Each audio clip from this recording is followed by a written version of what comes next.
कहानी की शुरुआत में हमें एक डिलीवरी बॉय दिखाया जाता है जिसका नाम टे जिन होता है। वो बहुत ज्यादा गरीब लड़का होता है, इसीलिए वो दिन रात एक करके पैसे कमाता है, जिससे वो अपने छोटे भाई जिन की पढ़ाई का सारा खर्चा भी उठाता है। टाई जिन सारे ऑर्डर्स बहुत तेजी से डिलीवर करता है। वो अपने फ्रेंड्स के ऑर्डर्स डिलीवर करने में भी उनकी मदद करता है। एक रात एक अमीर लड़की और उसका बॉयफ्रेंड उसके हाथ से पार्सल छीनकर सड़क पर फेंक देते हैं। ये देखकर टे जिन को बहुत ज्यादा गुस्सा आता है, इसलिए वो फौरन मोटरसाइकिल पर सवार होता है और उन दोनों का पीछा करना शुरू कर देता है। टे जिन बहुत एक्सपीरियंस्ड राइडर होता है और बहुत तेजी से मोटरसाइकिल चलाता है। वो उन दोनों को अपनी नजरों से गायब नहीं होने देता और शॉर्टकट रास्ते से उन्हें पकड़ लेता है। टे जिन अपनी मोटरसाइकिल उनके सामने सड़क पर रोक देता है और फिर वही खाना निकालता है जो उन्होंने सड़क पर फेंक दिया था। टे जिन उन्हें वो खाना वापस कर देता है और उस खाने के पैसे मांगता है। तभी आसपास के लोग भी वहाँ जमा हो जाते हैं। लोगों के सामने इंसल्ट से बचने के लिए अमीर लड़का मजबूरन पैसे दे देता है। अपना काम खत्म करने के बाद टे जिन अपने छोटे भाई जिन से मिलने जाता है। टे जिन अपने छोटे भाई से बहुत प्यार करता है क्योंकि उनकी यही छोटी सी फैमिली होती है। टे जिन को प्लांट्स का बहुत शौक होता है, इसीलिए वो अपना कैफे भी खोलने वाला होता है। जाने से पहले टे जिन अपने भाई से थोड़ा नाराज भी होता है क्योंकि वो एग्जाम्स में फेल हो रहा था। वो उसे समझाता है कि स्टडी पर पूरा ध्यान दो। उसके बाद टे जिन मोटरसाइकिल पर वहाँ से चला जाता है। जब जिन घर पहुँचता है तो उसे पता चलता है कि टे जिन ने उसके अकाउंट में 50,000 वॉन भेज दिए हैं ताकि वो बिना किसी परेशानी के अपनी पढ़ाई जारी रख सके। दूसरी तरफ टे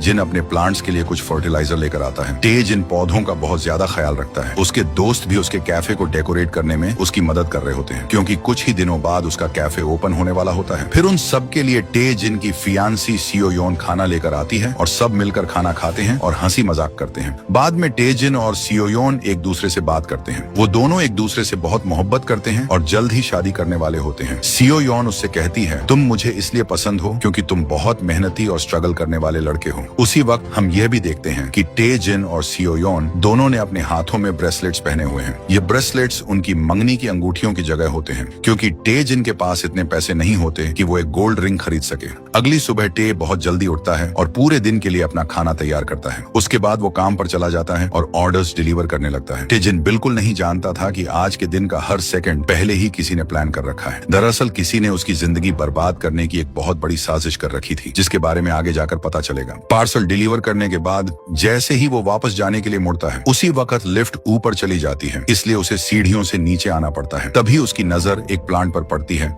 जो प्रॉपर केयर न मिलने की वजह से खराब हो रहा होता है। टे जिन उन प्लांट्स को धूप से हटाकर एक बेहतर जगह पर रख देता है। फिर वो पेपर पर ऑनर के लिए एक एडवाइस लिख देता है ताकि वो उनकी प्रॉपर केयर कर सके। मगर टे जिन नहीं जानता था कि यह उसकी जिंदगी की सबसे बड़ी गलती बनने वाली है। फिर एक बूढ़ी औरत टाई जिन से मदद मांगती है कि वो उसका बैग दूसरी तरफ ले जाए। टाई दिल का बहुत अच्छा इंसान होता है, इसलिए वो उसकी मदद कर देता है, लेकिन टाई जिन को जर्रा भी अंदाजा नहीं होता कि इस बैग के अंदर क्या है। रात के वक्त वो एक शॉप से खाना लेता है और बाहर आकर खाने लगता है। तभी उसे अपने पास फोन की रिंगटोन सुनाई देती है। पहले तो टे थोड़ा घबरा जाता है, फिर वो बिना सोचे फोन उठाता है और कॉल रिसीव करता है। एक लड़की उससे बात करती है और कहती है कि यह फोन उसका है। वो टे से रिक्वेस्ट करती है कि वो फोन उसके एड्रेस पर पहुंचा दे। पहले तो टे जिन साफ साफ इनकार कर देता है, मगर जब वो लड़की उसे 3 लाख वॉन ऑफर करती है तो टे भी लालच में आ जाता है और उसका फोन डिलीवर करने के लिए मान जाता है। लड़की से एड्रेस लेने के बाद टे अपनी मोटरसाइकिल स्टार्ट करता है और उस जगह की तरफ जाने लगता है। जब वो उस एड्रेस पर पहुंचता है तो वहाँ एक टनल होती है। टे जिन को बहुत अजीब महसूस होता है। तभी उस लड़की का फोन दोबारा आता है। वो लड़की उसे कहती है कि सामने जो टनल है उसके अंदर इमरजेंसी फोन बॉक्स है, वहीं पर फोन रख देना और तुम्हारी पेमेंट भी वहीं पर है। टे जिन उसके घर जाकर मोबाइल देना चाहता था, मगर वो लड़की उसे अपने घर का एड्रेस नहीं बताती। पैसों के लालच की वजह से टे जिन उस टनल के अंदर चला जाता है। वो उस फोन बॉक्स के अंदर मोबाइल रख देता है और 3 लाख वॉन उठा लेता है। लेकिन जैसे ही वो वहाँ से जाने लगता है, अचानक एक ट्रक उसकी तरफ हाई बीम लाइट्स करता है। टे जिन को समझ नहीं आता कि ऐसा क्यों किया जा रहा है। अगले दिन टाई जिन बहुत ज्यादा खुश होता है क्योंकि उसने सिर्फ एक मोबाइल डिलीवर करके 3 लाख वॉन कमा लिए थे। कुछ देर बाद उसका भाई भी आ जाता है और दोनों मिलकर ब्रेकफास्ट करते हैं। दोपहर के वक्त जब टे जिन अकेला होता है और तेज बारिश हो रही होती है, उसी लम्हे अचानक पुलिस उसके घर का दरवाजा तोड़कर अंदर घुस जाती है। टे उनसे बचकर भागने की पूरी कोशिश करता है, लेकिन पुलिस वाले उसे जमीन पर गिरा देते हैं और उसे गिरफ्तार कर लिया जाता है। पुलिस स्टेशन पहुंचते ही टे जिन को बहुत सारे जर्नलिस्ट घेर लेते हैं। सब उससे कत्ल के बारे में सवाल कर रहे होते हैं जो उसने किया ही नहीं होता। ये न्यूज पूरे कंट्री में आग की तरह फैल जाती है। सब लोग यही समझ रहे होते हैं कि असली कातिल टे जिन है और उसे सजा मिलनी चाहिए। पुलिस स्टेशन के अंदर ऑफिसर्स टे जिन पर इल्जाम लगाते हैं कि उसने एक लड़की के साथ रेप किया था और फिर उसे कत्ल कर दिया। टे जिन उन्हें समझाने की पूरी कोशिश करता है कि उसने अपनी पूरी जिंदगी में उस लड़की को एक बार भी नहीं देखा। वो कहता है कि आपसे मिस्टेक हुई है, लेकिन पुलिस ऑफिसर कहता है कि जो तुमने किया किया है उसकी सजा तुम्हें मिलकर रहेगी। टेजिन उन्हें बार बार समझाता है लेकिन उन पर कोई असर नहीं होता। इतना कुछ होने के बावजूद टेजिन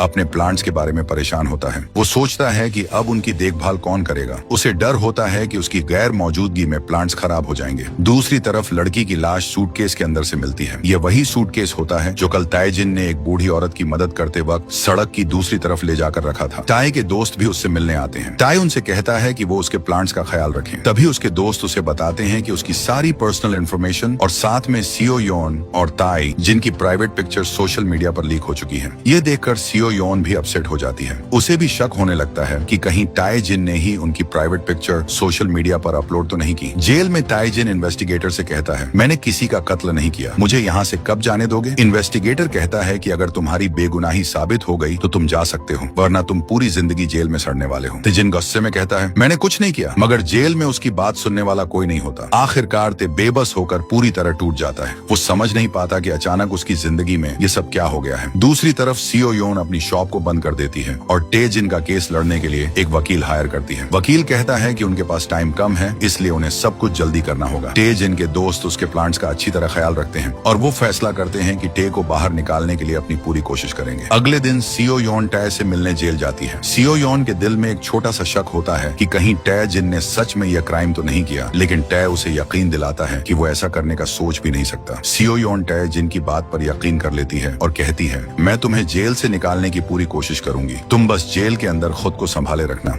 उसके बाद सियो योन, जिन और टे जिन के दोस्त दोबारा वकील को बुलाते हैं। वकील उन्हें बताता है कि अगर तुम टे को बचाना चाहते हो तो हमें यह साबित करना होगा कि जिस वक्त वो लड़की कत्ल हुई थी उस वक्त टे जिन डिलीवरी के काम करने में बिजी था। इसलिए वकील कहता है कि पिछले 2 दिनों में टे ने जो कुछ भी किया उसकी एक बहुत डिटेल्ड टाइमलाइन तैयार करनी होगी। सभी को यह आइडिया बहुत ज्यादा पसंद आता है। ये काम इतना मुश्किल भी नहीं था क्योंकि टे अपनी डिलीवरी की हर रिसीट संभाल कर रखता था। सियो योन, टे जिन का भाई और उसके दोस्त फैसला करते हैं कि वो सब मिलकर टे को बेकसूर साबित करेंगे। सियो योन टे जिन से पिछले 2 दिनों के बारे में हर छोटी से छोटी बात पूछती है ताकि उसकी कंप्लीट टाइमलाइन तैयार की जा सके। फिर वो टे जिन की तमाम डिलीवरी रिसीट्स जमा करते हैं। वो सब उन तमाम एड्रेसेस पर जाना शुरू कर देते हैं जहां टे जिन ने उन 2 दिनों के दौरान ऑर्डर्स डिलीवर किए थे, ताकि यह साबित किया जा सके कि टे किस वक्त कहां गया था। सब लोग जानते थे कि टे जिन एक अच्छा और शरीफ इंसान था, इसलिए उसे जानने वाले सभी लोग उसकी मदद करते हैं। कुछ टाइम की डिटेल्स उन्हें नहीं मिल पाती, इसलिए वो टे जिन से दोबारा मिलते हैं। टे जिन उन्हें याद करके बताता है कि उस वक्त वो कहां पर गया था। वो सर्विलांस कैमरों से भी फुटेज निकलवा लेते हैं जिससे टे जिन की हर मूवमेंट को साबित किया जा सकता था। आखिरकार वो उसके पिछले 2 दिनों की एक बहुत डिटेल्ड टाइमलाइन तैयार कर लेते हैं। वकील को भी यकीन नहीं होता कि उन्होंने इतनी ज्यादा इंफॉर्मेशन कैसे जमा की है। ये टाइमलाइन साफ तौर पर साबित करती थी कि टे जिन एक पल के लिए भी नहीं रुकता था। वो अपना हर सेकंड काम में इस्तेमाल करता था, इसलिए उसके पास कोई भी क्राइम करने का बिल्कुल वक्त नहीं होता था। वकील उन्हें बताता है कि इस डिटेल्ड टाइमलाइन की वजह से हम आसानी से ये केस जीत जाएंगे। ये सुनकर सब लोग बहुत खुश हो जाते हैं और उन्हें लगता है कि अब टे जिन बहुत जल्द बाहर आ जाएगा। सियो योन ये टाइमलाइन देखकर खुद भी हैरान होती है कि टे जिन दिन रात मेहनत करके पैसे कमाता था। आखिरकार कोर्ट हियरिंग का दिन आ जाता है। जिन और सियो योन ताई जिन को यकीन दिलाते हैं कि तुम्हें कुछ नहीं होगा। वकील कोर्ट के सामने ताई जिन की गिरफ्तारी से पहले के 2 दिनों की कंप्लीट टाइमलाइन सामने लाता है। वो जज को समझाता है कि टे जिन हर वक्त काम करता रहता था और उसकी हर मूवमेंट का रिकॉर्ड मौजूद है। आसपास के सभी लोग भी जानते हैं कि वो एक मेहनती और शरीफ इंसान है, इसलिए यह नामुमकिन है कि उसके पास विक्टिम को कत्ल करने का वक्त होता। ये सब कुछ देखकर लगता था कि टे जिन बेगुनाह है, लेकिन जब प्रोसिक्यूटर खड़ा होता है तो सब कुछ बदल जाता है। प्रोसिक्यूटर कहता है, टे जिन मुझे भी कातिल नहीं लगता, लेकिन कत्ल करने का सीक्रेट वकील की बनाई हुई टाइमलाइन में ही छुपा हुआ है। इस टाइमलाइन के मुताबिक टे जिन ने विक्टिम को भी एक ऑर्डर डिलीवर किया था, लेकिन सबसे अजीब बात यह होती है कि टे जिन ने विक्टिम को वो ऑर्डर डिलीवर करने में 7 मिनट लगा दिए थे। प्रोसिक्यूटर के मुताबिक डिलीवरी के लिए 7 मिनट का वक्त बहुत ज्यादा है और यही वो टाइम होता है जिसमें टे जिन ने क्राइम को अंजाम दिया। उसी वक्त टे जिन को याद आता है कि उसने वहां पर रखे एक प्लांट को धूप से दूर रखा था और एक पेपर पर उसकी केयर के लिए एक नोट छोड़ा था, इसीलिए उसे वहां 7 मिनट लग गए थे। लेकिन प्रोसिक्यूटर इसके बाद कोर्ट में टे जिन की एक वीडियो फुटेज दिखाता है जिसमें ताई जिन एक भारी बैग को लेकर जा रहा होता है। टे जिन उन्हें बताता है कि एक बूढ़ी औरत ने उससे मदद मांगी थी, इसलिए वो उसका बैग सड़क की दूसरी तरफ लेकर गया था। लेकिन वीडियो में सिर्फ टे जिन ही होता है और इस वीडियो में बूढ़ी औरत की वीडियो रिकॉर्ड नहीं होती। प्रोसिक्यूटर बताता है ये वही बैग था जिसमें लड़की की लाश मिली थी। प्रोसिक्यूटर ताई जिन से कहता है, मान लिया कि तुमने एक बूढ़ी औरत की मदद की थी, लेकिन हमारे पास और भी ढेर सारे सबूत हैं। वो एक CCTV फुटेज दिखाता है जिसमें टेजिन के पास विक्टिम का फोन होता है। टेजिन ये देखकर बुरी तरह हैरान हो जाता है। वो कहता है, मुझे ये फोन सड़क पर मिला था। प्रोसिक्यूटर बताता है कि जिस जगह टेजिन ने फोन डिलीवर किया था वहाँ से कुछ दूर ही विक्टिम की लाश मिली थी। उनका कहना था कि टेजिन ने रात के वक्त उस लड़की की लाश को पानी में फेंक दिया था, लेकिन ट्रक की लाइट्स की वजह से रात को उसकी वीडियो सीसीटीवी कैमरा में रिकॉर्ड हो गई। वो यह भी कहता है कि जीपीएस डेटा के मुताबिक विक्टिम का फोन सारा दिन टेजिन के पास ही था। जहाँ टेजिन जाता विक्टिम का फोन भी उसी लोकेशन पर होता। टेजिन बहुत ज्यादा घबरा जाता है और उसे कुछ भी समझ नहीं आ रहा होता, लेकिन फिर प्रोसिक्यूटर एक ऐसी तस्वीर दिखाता है जिससे टेजिन के लिए बचना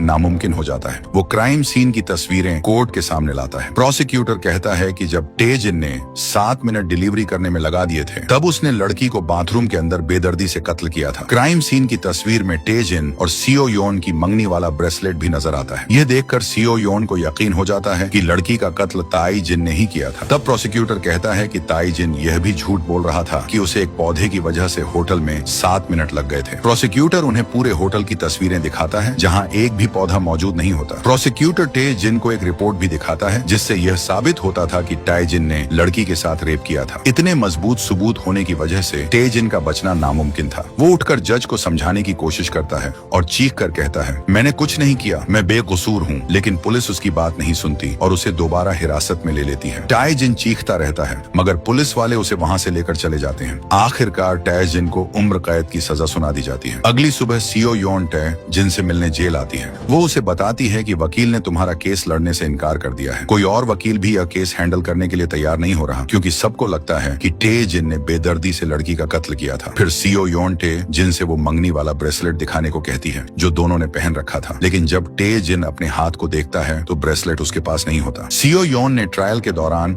वो ब्रेसलेट मर्डर सीन की तस्वीर में देखा था, इसलिए उसे लगता है कि टे जिन ही असली कातिल है। टे जिन उसे समझाता है कि वो ब्रेसलेट उसके घर के अंदर कहीं गिर गया था, लेकिन सीओ योन को लगता है कि वो झूठ बोल रहा है। उसका टे जिन पर रहा सहा भरोसा भी टूट जाता है। सीओ योन उसे वो ब्रेसलेट भी वापस कर देती है और कहती है कि वो किसी कातिल के साथ रिलेशनशिप नहीं रखना चाहती। टे जिन यह देखकर बहुत ज्यादा दुखी होता है। वो सीओ योन को समझाता है कि वो बेकसूर है और जल्द ही दुनिया के सामने सच्चाई आ जाएगी। लेकिन अब सीओ योन अपने फैसले से हटने वाली नहीं थी। वो टे जिन को किस्मत के सहारे छोड़कर वहाँ से चली जाती है। कुछ दिन बाद उसी पुलिस स्टेशन से प्रिजन बस निकलती है। इसी बस में टे जिन भी होता है। प्रिजन बस में उन्हें दूसरी जेल में ट्रांसफर किया जा रहा होता है। टे जिन को जिस जेल में भेजा जाता है वो एक हाई सिक्योरिटी जेल होती है। इस जेल से भागना ऑलमोस्ट इम्पॉसिबल होता है। जब कैदी बस से निकलते हैं तो पहले से मौजूद कैदी उनका मजाक बनाते हैं और उन्हें गंदी गंदी गालियां देते हैं। जेल के अंदर नए कैदियों को बताया जाता है कि किस वक्त उन्हें काम करना है और किस वक्त उन्हें खाना दिया जाएगा। उन्हें हफ्ते में सिर्फ एक बार नहाने की इजाजत होती है।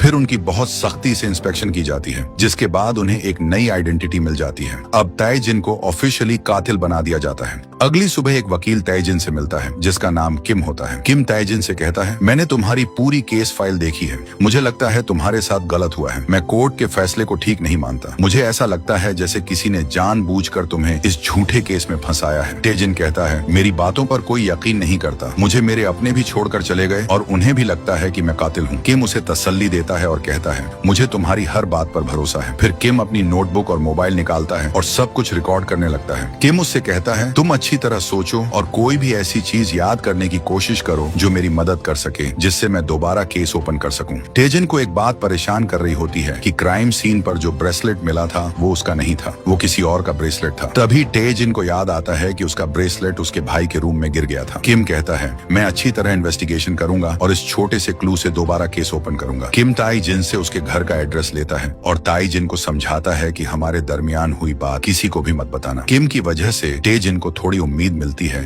कि शायद वो उसे बेकसूर साबित कर सकेगा। जाने से पहले किम उसे अपना कार्ड भी देता है। जब ताई जिन अपने सेल में जा रहा होता है उसी वक्त कुछ कैदी उसे पकड़ लेते हैं। ताई जिन गार्ड से मदद मांगता है मगर वो ताई जिन की बात को नजरअंदाज कर देता है क्योंकि यह इस जेल के सबसे बड़े गैंग और ताकतवर लीडर के आदमी होते हैं। इस लीडर का नाम द्योक्सू होता है। गार्ड्स भी उसके साथ मिले हुए होते हैं क्योंकि द्योक्सू उन्हें पैसे देता है। बाकी कैदी उसे जेल का मैनेजर कहते हैं। वो जेल को अपना घर समझता है और तमाम कैदियों से पैसे लेता है। जो कैदी उसे पैसे नहीं देता वो उसकी हालत खराब कर देता है। वो ताई जिन को जबरदस्ती द्योक्सू के पास ले जाते हैं। द्योक्सू के सामने ताई जिन को घुटनों के बल बिठाया जाता है। द्योक्सू उससे पूछता है, तुम्हें कितने साल की सजा हुई है? ताई जिन खामोश रहता है और कोई जवाब नहीं देता। वो वहाँ से भागने की कोशिश करता है लेकिन द्योक्सू के आदमी उसे पकड़ लेते हैं और जमीन पर लिटा देते हैं। तब द्योक्सू कहता है, जेल में कैदी कैदी आता तो अपनी मर्जी से है, लेकिन जिंदा मेरी मर्जी से जाता है। देओक्सू आगे कहता है, अगर तुमने मेरे सवाल का जवाब न दिया तो मैं तुम्हारे दोनों हाथ काट दूंगा। तेजिन बहुत ज्यादा डर जाता है। वो उसके सवाल का जवाब देता है कि मुझे उम्र कैद की सजा सुनाई गई है। देओक्सू जानता था कि तेजिन रेप और मर्डर के केस में जेल आया है, इसलिए वो कहता है, मैं जेल में तुम्हारी जिंदगी जहन्नुम बना दूंगा। तभी गार्ड्स वहां आ जाते हैं, इसलिए देओक्सू उसे जाने देता है। उसके बाद ताइजिन को वापस उसके सेल में भेज दिया जाता है। वहां पहले से एक कैदी मौजूद होता है। वो भी ताइजिन को तंग करना शुरू कर देता है, लेकिन ताइजिन की यहाँ से निकलने की उम्मीद अब भी जिंदा होती है, क्योंकि उसे लगता है कि वकील किम उसे बेकसूर साबित कर देगा। मेस में ताइजिन खाना लेता है और देओक्सू से डरकर उससे काफी दूर बैठ जाता है। तभी उसके पास दो कैदी भी आकर बैठ जाते हैं। वो उसे बताते हैं कि देओक्सू को उम्र कैद की सजा हुई थी, लेकिन वो बहुत ज्यादा अमीर फैमिली से था, इसलिए उसने बड़े बड़े ऑफिसर्स को रिश्वत देकर अपनी सजा कम करवा ली और उसे सिर्फ 10 साल की सजा हुई। फिर वो तेजिन को एक बहुत बुरी बात बताते हैं। वो कहते हैं कि देओक्सू उन कैदियों से बहुत ज्यादा नफरत करता है जिन्होंने किसी के साथ रेप किया हो, क्योंकि उसकी बहन के साथ भी किसी ने रेप किया था, फिर उसे बेदर्दी से कत्ल कर दिया। इसलिए जो भी कैदी रेप की वजह से जेल में आता है, देओक्सू उसकी जिंदगी जहन्नुम बना देता है। यह सुनकर तेजिन बहुत ज्यादा डर जाता है, क्योंकि उस पर भी रेप का इल्जाम था। इसलिए उसे यकीन हो जाता है कि देओक्सू उसे छोड़ने वाला नहीं है। वो कैदी उसे यकीन दिलाते हैं कि अगर वो उनके साथ रहे तो वो उसे देओक्सू से बचा सकते हैं। वो उसे अपनी गैंग में शामिल होने की ऑफर करते हैं। तेजिन भी उनकी बातों में आ जाता है और उनकी गैंग ज्वाइन करने का फैसला कर लेता है। वो दोनों झूठ बोलकर तेजिन को बाथरूम में ले जाते हैं और कहते हैं, हम यहाँ तुमसे एक जरूरी बात करने आए हैं। लेकिन तेजिन को पता नहीं होता कि यह दोनों असल में देओक्सू के आदमी होते हैं। वहाँ पहले से कुछ और कैदी भी उसका इंतजार कर रहे होते हैं। वो कैदी फौरन तेजिन को पकड़ लेते हैं और सब मिलकर उसके साथ जिनसी ज्यादती करते हैं। तेजिन जोर से मदद के लिए चीखता है, लेकिन उसे बचाने के लिए वहाँ कोई नहीं आता। अगले दिन ताइजिन बहुत ज्यादा दुखी होता है, लेकिन किम एक और बुरी खबर सुनाता है। किम कहता है, मैं इन्वेस्टिगेशन के लिए तुम्हारे घर गया था, लेकिन जब मैं वहाँ पहुंचा तो उसके भाई ने खुदकुशी कर ली थी। उसने अपनी खुदकुशी यूट्यूब पर लाइव की थी। ये सुनकर तेजिन पूरी तरह टूट जाता है, क्योंकि अब इस दुनिया में उसका कोई भी अपना नहीं होता। ऊपर से देओक्सू के आदमी उसे और भी ज्यादा जलील करते हैं। ताइजिन समझ जाता है कि उसका न कोई अपना है, न कोई सहारा और न ही कोई ऐसी वजह है जिसके लिए वो जिंदा रहे। वो इतना ज्यादा टूट जाता है कि उसे अपनी जिंदगी बोझ लगने लगती है। इसीलिए तेजिन फैसला करता है कि वो भी अपने भाई की तरह खुदकुशी करेगा। वो फंदे से लटक कर अपनी जान देने की कोशिश करता है, मगर गार्ड्स वक्त पर पहुंच जाते हैं और उसे हॉस्पिटल ले जाते हैं। इस तरह टे की जान बच जाती है। लेकिन तेजिन सिर्फ 1 महीने के अंदर 3 बार खुदकुशी करने की कोशिश करता है, मगर हर बार वो बच जाता है। हॉस्पिटल में एक कैदी योंग भी टे जिन की हालत देखता है और उसे टे जिन पर बहुत ज्यादा तरस आता है। डॉक्टर्स टे जिन को सेडेटिव का इंजेक्शन देते हैं, क्योंकि वो पूरी तरह मेंटली और इमोशनली टूट चुका होता है। इसी तरह दिन गुजरते रहते हैं और टे जिन को जेल के अंदर 1 साल कंप्लीट हो जाता है। टे जिन का कई महीनों तक इलाज चलता रहता है। ताइजिन के दोस्त हर महीने उससे मिलने आते हैं, लेकिन ताइजिन किसी से नहीं मिलता। जब ईस्टर संडे आता है तो उस वक्त तक ताइजिन की हालत कुछ बेहतर हो चुकी होती है, इसलिए वो एक चर्च में जाता है। योंग भी चर्च में ऑल्टर सर्वर होता है। वो तेजिन को देख लेता है। जब सब कैदी चले जाते हैं तो योंग तेजिन के पास जाता है और उसे एक केक देता है। योंग उससे बात करने की कोशिश करता है और उसे समझाता है कि वो खुद पर कंट्रोल करना सीखे। अब उसे समझ जाना चाहिए कि जेल ही उसका घर है। तभी तेजिन की नजर योंग के हाथ पर बने हुए कुछ निशान पर पड़ती है। तेजिन फौरन समझ जाता है कि योंग ने भी खुदकुशी करने की कोशिश की थी। योंग तेजिन से कहता है, मुझे पता है तुम अपनी जान देने की कोशिश कर रहे हो। फिर योंग अपने बारे में बताता है, मैं पिछले 15 साल से इस चर्च में सर्विस कर रहा हूँ, लेकिन इतने साल रहने के बावजूद मेरा यहाँ रहने को जरा भी दिल नहीं करता। मैं भी बिल्कुल तुम्हारी तरह था। जब मैं पहली बार जेल आया था तो मैं बहुत डरा हुआ था और मेरा जिंदा रहने का दिल नहीं करता था, लेकिन फिर भी मैंने खुद को यहाँ एडजस्ट किया। ये जिंदगी बार बार नहीं मिलती। अपना कोई मकसद बनाओ और उसके लिए जिंदा रहो। खुद को किसी न किसी काम में मसरूफ रखो। इस तरह यह मुश्किल वक्त भी गुजर जाएगा। एक दिन तुम पीछे मुड़कर देखोगे तो तुम्हें महसूस होगा कि वो मुश्किल दिन तुम्हारी जिंदगी में आए ही नहीं थे। यॉन की बातें ताइजिन के दिल को छू जाती हैं। वो अचानक फूट फूट कर रोने लगता है और उसी वक्त फैसला करता है कि वो अपना वक्त बर्बाद नहीं करेगा। अपने सेल में जाने के बाद ताइजिन एक पेपर पर अपने लिए एक रूटीन बनाता है ताकि वो अपना वक्त किसी काम में लगा सके और उसकी जिंदगी का कोई मकसद बन जाए। जेल में डिओक्सो के आदमी उसे पकड़कर बुरी तरह मारते हैं, इसलिए वो उनसे बचने के लिए रोजाना सख्त एक्सरसाइज करता है। वो जेल में बनी लाइब्रेरी में जाकर बुक्स पढ़ता है। जेल में ताइजिन को एक खाली जगह नजर आती है। एक पुलिस वाला उसे कुछ बीज लाकर देता है, इसलिए ताइजिन जमीन को अच्छी तरह ठीक करता है और उन बीजों को वहाँ लगा देता है। ताइजिन को पहले से पौधों का शौक था, इसलिए वो पौधों के बारे में सब कुछ जानता था। साथ साथ वो रिपेयर वर्कशॉप में कोर्सेज लेना भी शुरू कर देता है। ताई रोज एक्सरसाइज करता है। दिन हफ्तों में और हफ्ते महीनों में बदलते जाते हैं। वो अपने लिए एक प्रॉपर वर्कआउट रूटीन बना लेता है और मुसलसल उसकी प्रैक्टिस करता रहता है। ताइजिन डिओक्सो को जहाँ भी मिलता, डिओक्सो उसे हर बार बुरी तरह मारता, लेकिन ताइजिन उसे अपनी ट्रेनिंग समझता और उसके उसके हर अटैक को बर्दाश्त करता। आहिस्ता आहिस्ता वो इम्प्रूव हो रहा था। वो खाना भी पहले से ज्यादा खाता था, जिससे वो पहले से ज्यादा मजबूत और पावरफुल बन जाता है। उसके पौधे भी उगाते हैं। ताई जिन उनका भी ख्याल रखता है और अपनी रूटीन पर सख्ती से अमल करता है। योंग ताई जिन को एक बुक देता है। वो उस बुक को पढ़ता है और सीखता है कि जेल के अंदर कैसे सरवाइव करना है। योंग और ताई जिन अच्छे दोस्त भी बन जाते हैं। उन दोनों की फ्रेंडशिप आगे जाकर और भी इंटरेस्टिंग हो जाती है। जेल में अब ताई जिन का वक्त बहुत तेजी से गुजरने लगता है और देखते ही देखते 5 साल गुजर जाते हैं। दूसरी तरफ हमें एक बहुत ज्यादा अमीर आदमी का घर दिखाया जाता है। वो अपने खास रूम में जाता है और अपने नए मिशन को पूरा करने वाला होता है। उसके सामने एक बहुत बड़ी स्क्रीन होती है जिसमें हजारों सर्विलांस कैमरों तक एक्सेस होता है। वो स्क्रीन पर बहुत सारे लोगों को देखता है और थोड़ी ही देर में उसे अपना मिशन पूरा करने के लिए एक लड़का मिल जाता है। दूसरी तरफ जेल में ताई जिन अपने पौधों की देखभाल कर रहा होता है। तभी जेल का गार्ड टोनी उसके पास आता है। वो ताई जिन से दोस्तों की तरह बात करता है। उसी ने ताई जिन के पौधों को उगाने में काफी मदद की होती है। टोनी ताई जिन को अपना एक पौधा देता है और कहता है कि मेरे पौधे को किसी तरह की बीमारी लग गई है। ताई जिन देखते ही समझ जाता है कि उसे क्या हुआ है। ताई जिन हमेशा की तरह दूसरों की मदद करने वाला इंसान होता है, इसलिए वो फौरन टोनी के पौधे की देखभाल करने के लिए मान जाता है। कुछ देर बाद योंग वहाँ आता है और उसके लिए केक लेकर आता है। योंग कहता है, यहाँ के बहुत से कैदी अपने किए हुए क्राइम्स पर फख्र करते रहते हैं, लेकिन तुम उन जैसे नहीं हो। तुम एक अच्छे इंसान हो। फिर योंग ताई जिन को एक बुरी खबर देता है। वो बताता है कि आज मेरा जेल में आखिरी दिन है। कल से तुम मेरी जगह चर्च में काम करोगे। योंग भी उदास होता है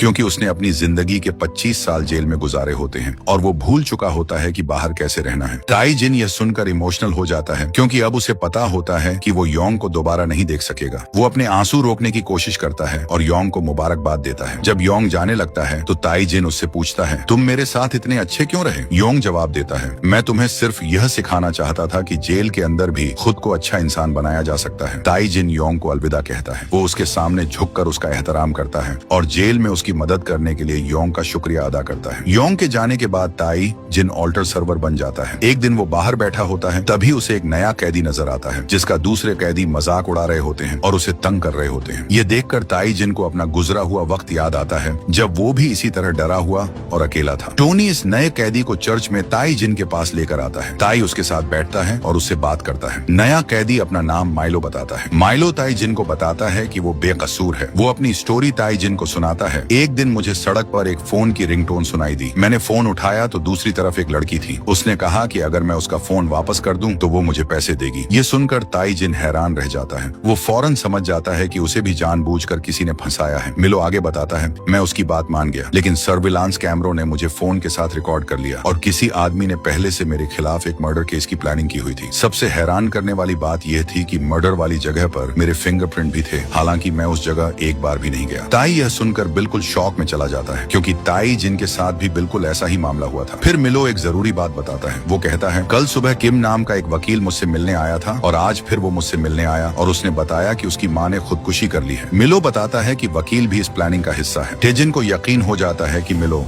बिल्कुल सच कह रहा है। इस वकील ने टेजिन से भी कहा था कि वो उनके दरमियान हुई बात किसी को न बताए। टे वापस अपने सेल में जाता है और पूरी रात सोचता रहता है कि उसका कोई दुश्मन भी नहीं था। फिर उसके खिलाफ किसने ये प्लानिंग की? टे को पूरी रात नींद नहीं आती। जब सुबह होती है तो बाहर से उसे गार्ड्स की आवाजें आती हैं। जब वो बाहर जाकर देखता है तो उसे पता चलता है कि मिलो ने खुदकुशी कर ली है। ये देखकर टेजिन को बहुत ज्यादा गुस्सा आता है। वो फैसला कर लेता है कि जो भी ऐसा प्लानिंग कर रहा है वो उससे बदला लेकर रहेगा। अगले दिन ताइजिन किम से मिलता है। किम ताइजिन से नई इन्फॉर्मेशन लेने आया होता है जिससे ताइजिन का केस दोबारा ओपन किया जा सके, लेकिन ताइजिन उसे माइलो के बारे में बताता है। वो कहता है, माइलो ने मुझे सब कुछ बता दिया है, तुम बस हमारी मदद करने का ड्रामा कर रहे हो। तब किम का असली चेहरा भी सामने आता है। वो कोई वकील नहीं होता बल्कि किसी के लिए काम कर रहा होता है। टेजिन उससे पूछता है, मेरे भाई को किसने मारा था? टे गुस्से में आकर किम पर अटैक कर देता है और उस आदमी का नाम पूछता है जो ये सब करवा रहा होता है। तभी गार्ड्स वहां आ जाते हैं और टेजिन को पकड़ लेते हैं, लेकिन किम गार्ड्स से वहां से जाने के लिए कहता है। तब किम टेजिन को बताता है, तुम्हें किसी ने जानबूझकर झूठे केस में जेल भेजा है